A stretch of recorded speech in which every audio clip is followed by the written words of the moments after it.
Hello, welcome to Follow Everton. A couple of minutes late there. Sorry, I think it may have been. Adam and I are streaming from our very Aussie specific, our work dongers. So we're both out on site here with, I guess, the company Wi-Fi's that we're working with. So if we get a little bit bad network or a bit of lag here and there, apologies, but we're all good to go now. We won't talk too much about Wolves. I know it was frustrating. I just watched it back and we can basically waste 30 minutes of our emotional effort talking about the past. And the reality is, the one benefit today, Adam, there's no VAR. I think it'll be at least round 5 of the FA Cup before they start dabbling on it. I don't think the FA in general can afford to have VAR covering this many games, or the stadiums probably don't have the capacity. So if that means anything, lucky us. But have you being able to have a look at the starting lineups today, or shall I jump in and we react live to them? It's going to be another live reaction for me, buddy. I haven't even seen him yet, so fire away. All right.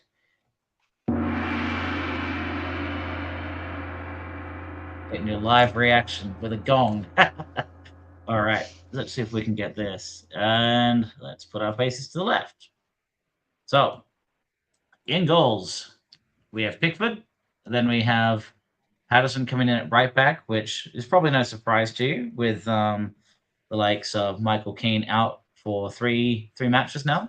So leading to Jake O'Brien slotting in at his position of left centre back. Mikolenko keeps his position, as does James Garner, as does Harrison Armstrong. I think the surprise here will be Tim Irigbunam not even making the bench. I saw in the comments here, which we'll talk to in a sec, that potentially out injured, which means Merlin Roll is starting. We have Tyler Dibling and McNeil in the wide positions, especially with Jack Grealish out. We have, I suppose, no wide players available.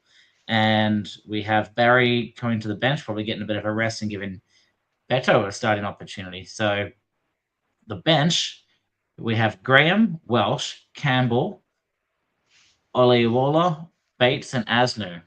Now, if you want squad depth, Adam, I think we've basically hit rock bottom. Yeah, 100%, mate. We've absolutely got no squad depth at all. I'd say, dare to say, Sunderland have got better squad depth than we do on their bench, to be fair. So that's a bit of a shame. So what? Barry doesn't even make the bench. Tim's possibly. I think Barry's on the bench. He's just not starting at him. He's the one. He's probably our one saving grace that they rotated strikers. Yeah. Look, to have Beto starting in the FA Cup game, yeah, not really surprised by that. Potentially, Moyes wants a bit of physicality up front, give Beto a bit of a rest. I guess it might be cool to see a bit of a showing from Asnu to see what he's got at a left back, but I don't think Moyes favours him. Even so, Patterson as well. Yeah, I'm not really liking our choice on this game, but roll in with Garner in the midfield with Armstrong pairing could be interesting, but extremely. They don't have a lot of. They haven't played together, I don't think, at all at this stage. So it's going to be very interesting. And then Dibbling out wide as well. He hasn't shown glimpses of there's a player there, but again, all these players here haven't really played together. Patterson as well. He hasn't really started games as well at right back. So I'm very nervous about this game, to be fair. Yeah, well, the one thing I will say is the impact. I mean, yes, we want a cup run, but right now, if we had to have a match that didn't affect us in the league, at least it's now. On the flip side, we'll look at the Sunderland starting lineup because I don't know their squad fully, but I had a quick look at who they had starting on the weekend, and it looks like after they lost to Brentford, I think they lost 3-0, they had a bit of a shake-up. So they normally have, I think, Ballard up front, and they swapped him out with Mayenda. And then they have in goals, Rofes hasn't changed at all. Hume, Michele have both been part of their starting backline, along with, I think it's typically Neil and Alderete. And then they've O'Nien and Sirkin as a bench option. So they've kind of rotated in because they have the depth to do it. Simon Adingra isn't playing for Ivory Coast in the AFCON, probably due to lack of game time. So he's been getting in a lot of games now recently. And then they have Yeah. Granit Xhaka as well. Yeah, I'd say probably Xhaka and Adingra are there too. Danger players that we really got to be careful for. So yeah, we've got to watch out for those players, particularly Xhaka. He's had a crazy season. And yeah, we've definitely got to get on top of him in the midfield and stop his spraying the balls out wide and using their pace off the wings. We've definitely got to try and minimise that. Garner needs to try and sit in front of our back four and just protect it, shield it a little bit. I have been impressed against the Wolves game with Harrison Armstrong, and he did quite well. So Yeah. I'll be like watching out for him in this game, particularly see what he can do, what he can offer. Yeah, I think this is actually a really big miss to have Tim missing out of this game. To have his physicality in the midfield, he really impressed me in the Wolves game with his physicality on turning on the ball and gliding past 2 or 3 players, breaking their midfield up and carrying the ball forward. So he's a huge miss in this game. Yeah, I think he's definitely impressed me over the last couple of weeks with some of the moves he's been doing. Yeah, and I think you were able to fortunately see the game. I was out at work, so I wasn't able to really watch it live. But when I did watch Tim really impressed. 30 minutes, I'd say, yeah, first half I'd say he's probably man of the match for sure. Yeah, it looked like, at least from the condensed 30-minute video I saw, a lot of really good running from him on that left side, interacting with Grealish. But unfortunately, it's just going to look a little bit different today, as we know. Ryan's there in the background making adding in the chat, wearing a black and blue kit at home, which is, if I'm going to be honest, quite fitting to the condition of the squad, Bruce. But I will say, we're not exactly promoting, we promote Everton, but we promote the game, but we're not promoting the club as well. But the kit does look pretty cool. It just is a little bit of a weird release. I would buy that. I love that. Yeah. Well, you like your the kind of alternate pink trading kits, and I'd say this is a fresher look than, what was it, the old one that you used to have back in the day with like the Cahill with the black with the collar and like the kind of stripes, like Bainesy and those guys were probably all wearing it. Yeah. So yeah, it looks pretty cool. I think I've got a purple and like pink training jersey kit, and then I've also got a black and blue one as well. But yeah, that one's quite cool. I like it. It's nice. Yeah. They've got little strip as well on the sleeve, so it's not bad. Funny enough, nice shots there, Chris. No, thanks for showing us there, mate. Yeah, I prepared well. It almost looks, silly enough, it almost looks like those NFL jerseys in the back with the stitching, like right above the name. It's a little odd. They look quite nice, hey? They look very maybe good. It means, unlike a lot of the Castoria stuff, it won't break in the wash. That's it. What one can dream. Yeah. Anyway, it's we are a weird club, yeah, but to be honest, there's nothing else to really, right? I mean, other than, hey, it's another match, and this feels weird, when we're working on a weekend here, to say it's a weekend fixture. But look, it's at least a Saturday day game. It's, if you're going to release a new shirt, we wear the blue top so often. That's not the end of the world. You'd like to wear blue at home, but right now blue isn't really helping us. So maybe something different will push us along into new ventures. But yeah, in terms of go ahead. Well, sorry, what we were talking about before with the squad depth. I listened to David Moyes' press conference leading up to this game, and he was pretty much asked about transfers and January transfer window and whatnot, and he's like, yeah, we're pretty much waiting on the availability, and that's it, of players. So like, he does not sound confident that we're even going to get anyone at this stage. So rumor has it we have a little bit of a budget, but yeah, he's not very confident that we're even going to sign a player in particular. So well, yeah, it also would be typical Moyes to not give us false hope and surprise later. So I don't want to be that forever pessimist, because right now we don't we can say the world is ending and all of a sudden there'll be positives, because you know what, for the Christmas period, Everton had a couple wins. What was it? Nottingham Forest was basically the last bit of positive. And what happens in the UK and a lot of Northern Hemisphere is after Christmas is over, it just becomes dark and miserable for the next couple of months. And hopefully that isn't the January transfer window, but it's giving that feeling. And you're hoping for players to come back. But yeah, it's a weird period. It's getting so bad as well, Adam, that I'm legitimately looking up the referees for today's match to see what games they've played against Everton or basically been involved in against Everton to see, are we in trouble? And the interesting one that I found was that John Brooks has actually, I don't remember it actually being in any way his fault, but I looked up. I do not think Everton have ever won with John Brooks as the main referee. Now you tell me. Now I'm jinxing it. So I looked back, and I think the last two games, when Bournemouth beat Everton 2-0, I think at Goodison Park, and the match before that, when we basically can never beat Bournemouth, we lost away. Then I think we got flogged 2-0 against Man City, lost against them 3-1 at home as well. And then the really famous right after the points deduction. That's the one that really stood out to me when Man United won at Goodison Park 3-0 when everyone had the corrupt banners and Garnacho scored that over the head bicycle kick. Like those, we've had that kind of luck with them. It's amazing. And there's a few draws in there too, but basically have not won with this referee. So it's just well, on a positive. I'm trying to give us the most negative, worst case scenario, and then when the back's against the wall and we expect nothing, we are surprised. I'm trying to reverse psych ourselves out of this.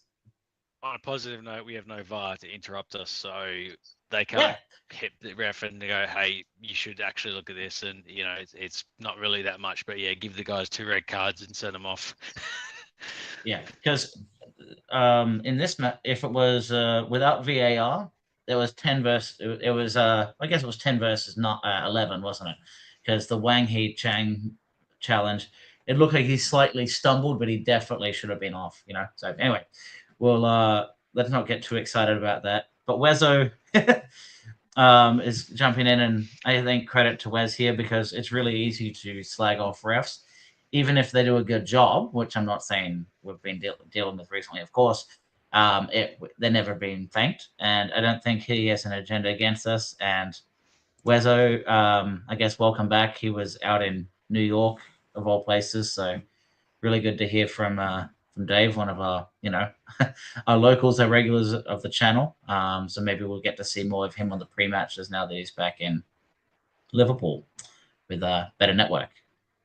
But yeah, so we've talked a little bit, Adam, about our starting lineup, some of the strengths that we saw, which included Eric Brunham midweek, Harrison Armstrong, which I featured on the graphic today. I think is going to be really important for us on a match like today because he actually played quite well at Wolves. He actually looked like he's been playing with us for a couple of seasons, to be fair. So the way he carries the ball, the way he protects the ball, he shields the ball.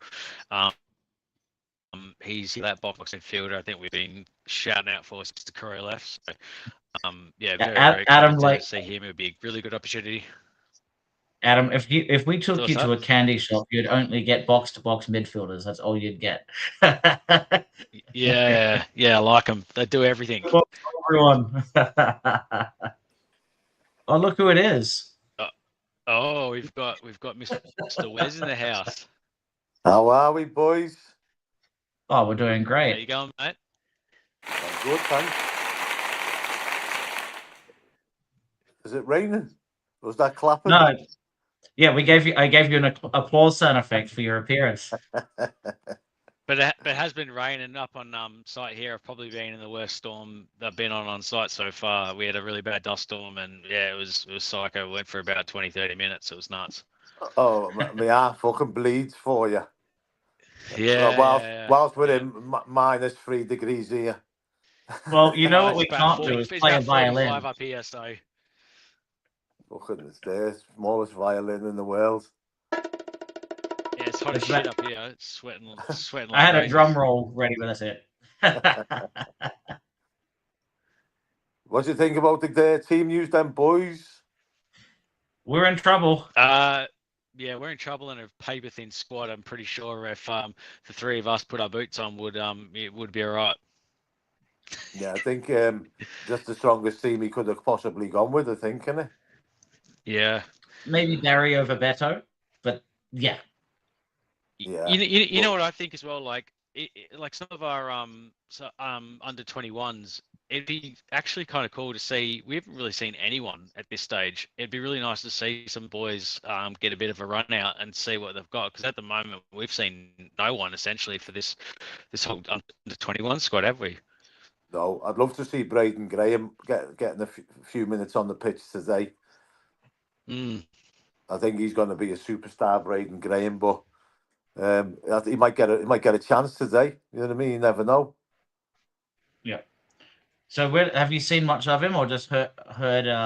Yeah. Is he striker? Hey. He's more of like a winger kind of, come like Thierry Henry kind of player, like plays out wide on the left and then like sort of drifts in. Well, he's destined for greatness and being jinxed for all eternity. Thanks, Wes.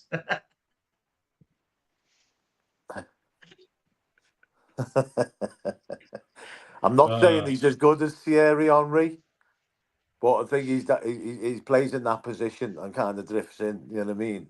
He scored 2 against, I think it was against West Brom in the FA Youth Cup in the week. I think it was West Brom. I might be wrong. Yeah, could well be. Well, I don't have violins, but Wormy at least added a nice little violin emoji, so I'll have to star that for later. Yeah. All the Brits over this side are all like really sad that you get, getting a 20-minute downpour up there in Perth in the Aussie summer. Well, Wes, if you dealt with 45-degree heat for a few hours a day, you wouldn't like it either. So you can only get one. Well, we have our moments here in the UK. Moments. Yeah. When it gets that warm, I don't want to be near Wes. He'll just be getting a tan on. Graham is number 10 as well. That'd be interesting. Yeah. It's one of them. It's just a mix and match, isn't it, with this team. I thought that Jack Grealish was allowed to play, but it seems not. It seems like they've changed the rules that the red card applies to all competitions. So yeah, I only thought that was Premier League. I thought for violent conduct, which is what Michael Keane's come under ridiculously, for pulling somebody's hair. And then obviously you've got what happened the other night with young Conor Bradley basically getting pushed and had the ball thrown and never even got a red card for that. And yet Michael Keane, that wasn't. And then obviously you had the studs on Harrison Armstrong, which like sort of got overlooked. And you're like, how can you put the same challenges? And Moyes hit the nail on the head. Like, how can you put the same things going on the pitch as violent conduct? Like, how can you put them in the same category? It just doesn't make sense. I saw a couple of snippets from, I think it was one Burnley game, or Walker stepped on the guy's back legs when he had the ball underneath him and he didn't get anything. He just he didn't even get a red card or nothing, which was I thought was pretty bad. And then there was another one of Van Dijk getting stepped on as well, right on the back of his shin or his ankles, and nothing. So there's also Van Dijk clapping at the ref too. So you've got all of it. Yeah, Anthony Gordon got sent off for the challenge on Van Dijk, didn't he? So where's the consistency? Yeah.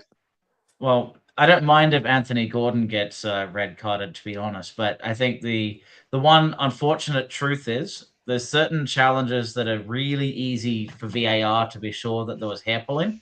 There was no doubt to me that, and that could well be, Kevin, as we've said, the network here is pretty poor. So what it might well be, thanks, Wes. So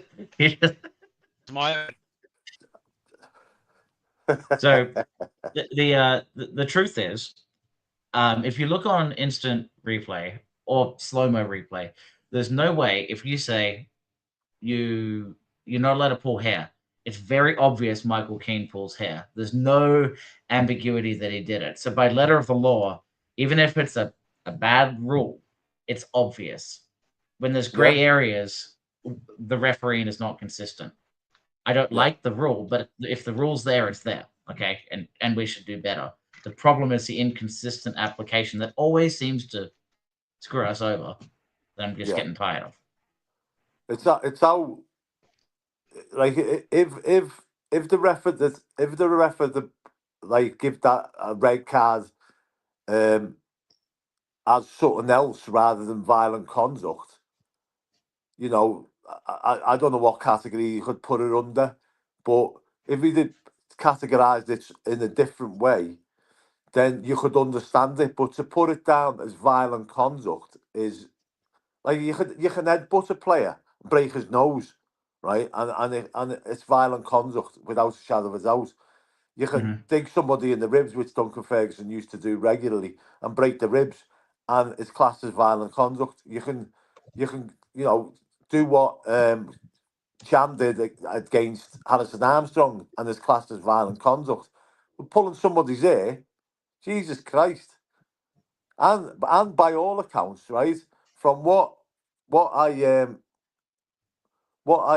seen on I think it was Twitter, was that anybody with dreadlocks or anything like long hair should either have it put it in a ponytail or a bun, so that it's not. So he was actually breaking the laws of the game by having his hair loose, by all accounts. But Chris, me and Corey both said it was a red card, right? There was like we wasn't in any arguments over the red card. Ryan was arguing that it was a red card. Can you hear me still? You're good? You're cutting up pretty bad, Adam. All right, I think it might be your internet. Yeah. Sorry, go ahead, Wes. Yeah, like me and Corey both agreed it was a red card, by the letter of the law. You know what I mean? But at the same time, it was not violent conduct. Right. And then the challenge, which I don't know if this is where Mr. Blue Skies is coming in with it, because I think the biggest frustration is that's deemed, because it's a straight red offense, three matches on the trot unavailable when we really need some depth. 2 yellows making a red is a 1 match. But I guess going back to the other point to both Adam and Wes here, like it is always confusing to me, and I feel like every season it changes, or I'm just not a master of it, depending on if it's the FA Cup, the League Cup, and what type of offence it is, how the matches are observed between the different competitions, and when, like, if you get an FA Cup ban of a 1 red, like a 2 yellows given a red for a 1 match ban, is it always the next match is cancelled, or because I know Europe it's different. Never used to be. Used to have a week's grace, but then they brought it in where it's immediately the following game. Do you know what I mean? But it's like the thing is, right? It's like somebody's moaning there. We're not talking about the game, but I just want to finish on this, right? Somebody can break somebody's leg, get sent off, and get a 3-game ban. Where's the difference between pulling someone's hair and breaking somebody's leg? It's huge. Do you know what I mean? Yeah. I think they're just saying that broadly a red card has X amount of conducts in there that specified to say you can't pull hair, you can't be rude to the referee, you can't mouth back at them, you can't but then like you could do a malicious challenge with intent to break someone's leg and then still get the same 3-match ban anyways. So there's some red cards that could be very, very, very, very small, and then there's some that could be extremely obvious with intent and still get the same punishment. Yeah. So I'll use that as a great segue, taking Kevin's comment to note here.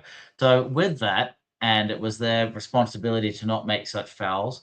It has led to some opportunities for some of our fringe players, Nathan Patterson being one of them, and Tyler Dibling coming back into the starting lineup today, Wes. How are you thinking about those guys? Do you think they'll do okay today? I think Dibblin should have started at Dwight McNeil against Wolves. Do you know what I mean? So yeah, I'm happy to see Tyler Dibblin coming back in. On Sky, they've got Dwight McNeil playing through the middle, but clearly he's not. He's going to be playing on the left, and Harrison Armstrong is probably going to be playing that number 10 role. Yeah, who knows? Well, to be honest, what you notice against Wolves, which will be different today, that we saw James Garner, Tim Eric-Boonham, and Harrison Armstrong all kind of alternating in that position based on, and it was quite fluid. The problem is with James Garner being the only, I guess without Tim Eric-Boonham there, will it look the same way through the middle? In all honesty, I think with Merlin, we could definitely see that, but I could also see Merlin maybe being kind of thrown up a little bit too advanced. But I would like to see him in a more settled position in possession, maybe a little bit deeper for a little bit, and giving Armstrong more of a reign in the number 10, honestly. And that would be good to see. I think he's gone way off the pace, though. I think, Merlin roll, because of his his injuries and setbacks and whatnot, I think he's way off the pace, Chris, to play in that number 10 role. So yes, I agree, Wes. But part of what I'm saying is, and we noticed this immediately when Armstrong came back, not against Wolves, it was against Brentford when he came in. Because he dropped deep and received the ball a few times, he got into the flow of the play. If Wes, we'll see if he comes back here in a second.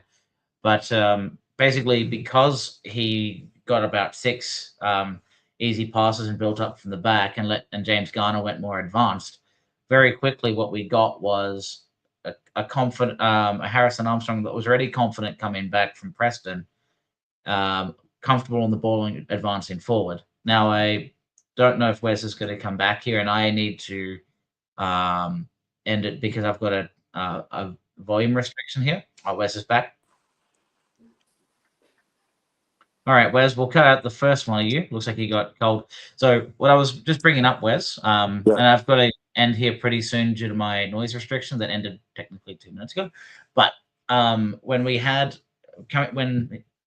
Harrison Armstrong came in against Brentford, James Garner went up a little bit further up the pitch, and Armstrong dropped deep, was receiving the ball, and got like 6 touches really quickly, felt confident in possession, and was able to build up from the back, not feeling rushed, not feeling isolated, and he grew into the match. And to me, that is what we haven't.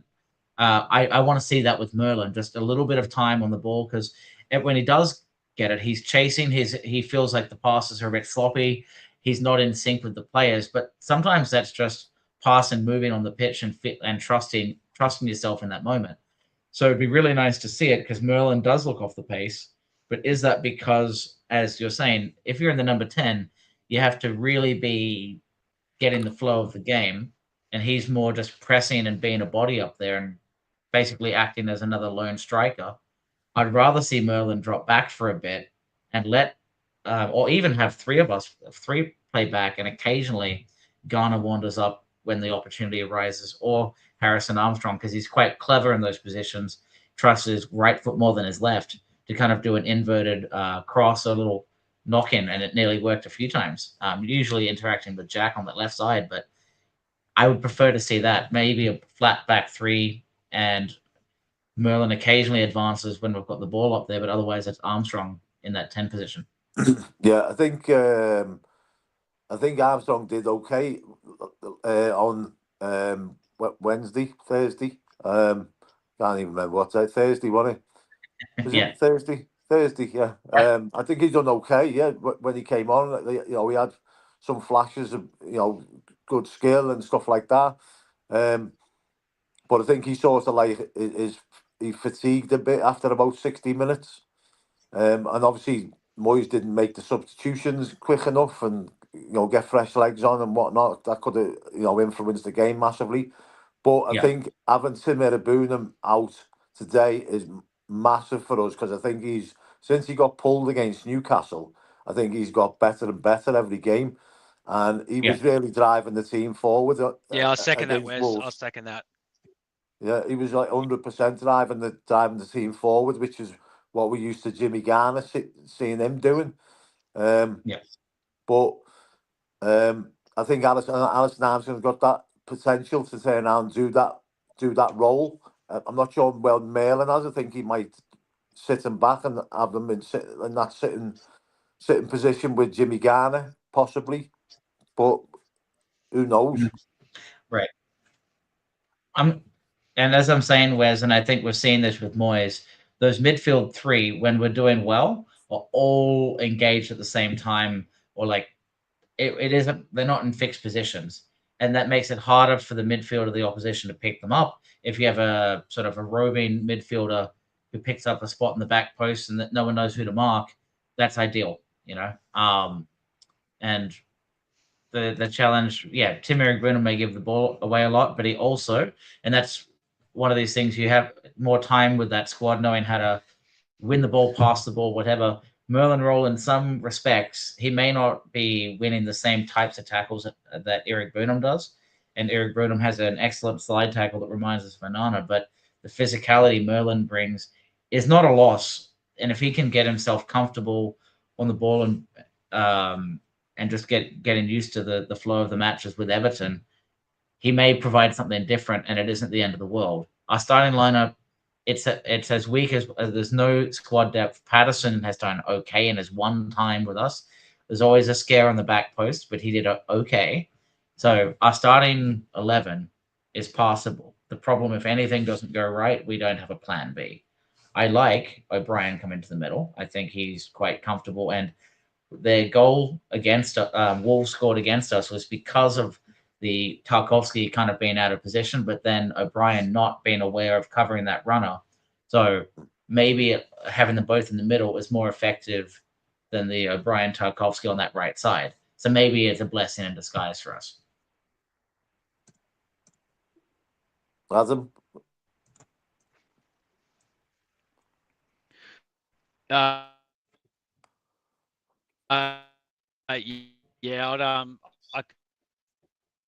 I would agree. And I don't think we've seen everything from Roll, but I think one of the reasons why we brought him in is he's actually quite a versatile player, because he's played it right back at times, and he's played up front, he's played on the wings, he's played in the heart of that midfield there as well. So he's a versatile player, and that's why in this game, but be prepared. You probably see him move about into quite a few, pick up a lot of different positions.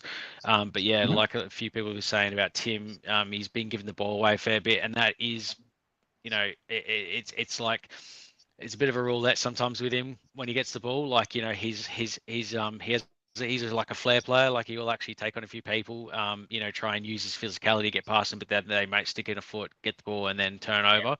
Sounds like Tim, Adam. Which is when he carries the ball and he moves forward. She press. Yeah. We press quite quickly, but to be fair, like I actually think McNeil over the last couple of games has probably given the ball away more than Tim has. So 100%. If you watch a few games, I reckon I'd recommend giving the ball away a lot more than what Tim has. First half against Wolves, I think Tim gave it away once, and the amount of times he did turnovers and slide tackles was like really, really good. So yeah, I think with Merlin Roll, I think we just haven't seen enough of him to forge an opinion of him at the moment. Do you know what I mean? And it's, we're into like January in the season. Yeah, and there's only like 4 or 5 months left of the season, and we're only sort of seeing them getting regular starts and minutes on the pitch, and we obviously still haven't seen Branthwaite. And like I say, we're into January. I know he's like back on the grass, and he's only like a week or so away from returning. But whether that's on the pitch or whether on the bench, who knows? But these Sunderland today, I think these surprised everybody. Do you know what I mean? Like I think what's Adingra's come in, who I think was a fantastic bite for them. From Brighton. The fact that he's playing in Mitsoma's position hasn't done him any favours being at Brighton. But I think they've bought well. They've bought really well. Obviously, Xhaka coming in, he's like a natural leader. And Broby, who's just a beast of a play, like forward. We'd love somebody like him at Everton. Yeah. And luckily for us, he's on the bench today, starting on the bench. So, you know, maybe we can get at them early doors. You've got that Dan Ballard, he's on the bench as well, who's like a colossus at centre half. So, we, you know, they I don't think they're underestimating us, but at the same time, I think they've put out a team that, you know, beatable. Yep, so there's some squad rotation for them. I wanted to bring up a comment that Gary brought up, one of our regulars as well. I'm not sure I fully interpreted, but one thing we noticed against Wolves is we were dominating that first half, and we didn't truly drive home our advantage, and it came back to bite us, and that's happened a few times. Unfortunately, I don't see a scenario where we're going to be dominated enough to gain a 2-goal advantage. It will be tough for us again, time zone, but also I'm sort of on a sound restriction as well, so I need to end this really soon here. So it'll be tough for watch along. But the thing we need to try and do more broadly, and it may not be today because we don't have the squad for it, is to get that second goal to drive home the advantage. Granted, Michael Keane did everything he could to score. Garner had a really good chance. We were certainly really close. And you have to give credit to Wolves that they held on and they came back into it. That is not the Wolves squad of earlier in the season. No. But then if that header goes in, Chris, off Michael Keane, 2-0, they're not coming back from 2-0. Right. And that's even with 9 men, they're not coming back from 2-0. Yeah. Right. Yeah. And it's a bit tricky because I agree with Gary's point. Over the season, we haven't taken advantage, but hitting the post and not scoring, we were pressing, we just didn't convert. Anyway, it sounds like Branthwaite's almost on his way back, and I'm not sure if you guys want to have any closing remarks. I think we lose 2-1 today. We'll do final predictions. What, you're giving us a goal? I think we win 1-0. Ooh. 1-0. I think it's going to be a draw, and we're going to end up having a replay. That's right. he could get it header today. Boom. Is that your score prediction, Chris? 2-1 for me. 2-1 to Sunderland. Oh, O'Brien with a brace. How about that? O'Brien with a brace. Oof.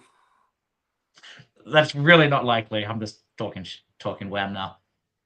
I think Armstrong could actually. I think it'd be Armstrong and O'Brien actually. Anything can happen. That's the fun of safely sports betting responsibly. I think it's probably about time for us to go. Wes, thank you for joining on, and to all the regulars that have been involved today. Always a pleasure, boys. Always a pleasure. Never a chore. Oh, yeah, it's been great. Hopefully, good result today. Hold my breath. Cheers, guys. Until next time, up the Toffees. Up the Toffees. Have a good one, boys. Yeah, boys. See ya.